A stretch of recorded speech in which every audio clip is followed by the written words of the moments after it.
അതിലൊന്നാമത്തെ കാര്യം, കുഞ്ഞുങ്ങൾ ഭക്ഷണം കഴിക്കുമ്പോൾ അവർ അഥവാ കഴിച്ച് മതിയാക്കി മടുത്ത് നിർത്തുകയാണെങ്കിൽ അവരെ നോക്കി ഭയങ്കര വിഷമമുള്ള ഒരു ഫേസ് കാണിക്കുക. അപ്പൊ അവര് നമ്മുടെ വിഷമം കാണുന്നത് സഹിക്കാൻ വയ്യാതെ അവർ ചിലപ്പോൾ ഫുഡ് കഴിക്കും.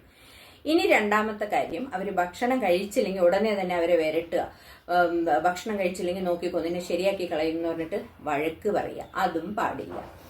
മൂന്നാമത്തെ കാര്യം, അവർ ഭക്ഷണം കഴിക്കുമ്പോൾ ഭയങ്കരമായിട്ടുള്ള സന്തോഷം കാണിക്കുക, എന്നൊക്കെ പറഞ്ഞിട്ട് വിളിക്കുക.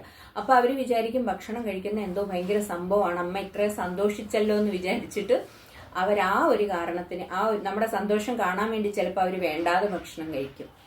ഇനി നാലാമത്തെ കാര്യം, ഭക്ഷണം കൊടുത്തു, അപ്പൊ കുഞ്ഞത് മതിയാക്കി വേണ്ടാന്ന് പറയുമ്പോൾ ഇച്ചിരി കൂടെ കഴിക്കും, ഇതുകൂടെ കഴിച്ചാൽ മോനമ്മ 1 മണിക്കൂർ TV വെച്ച് തരാം, കാർട്ടൂൺ കാണാൻ സമ്മതിക്കാം, മൊബൈലിൽ ഗെയിം കളിക്കാൻ സമ്മതിക്കാം. ഇങ്ങനത്തെ ബ്രൈബുകൾ അഥവാ കൈക്കൂലി ഓഫർ ചെയ്യാതിരിക്കുക.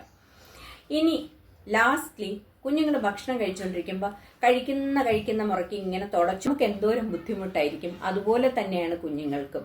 അപ്പൊ അതുകൊണ്ട് കുഞ്ഞുങ്ങൾ ഭക്ഷണം കഴിക്കുമ്പോൾ ഉടനെ അവരുടെ മുഖം ഇങ്ങനെ തുടച്ചു കൊടുക്കരുത്.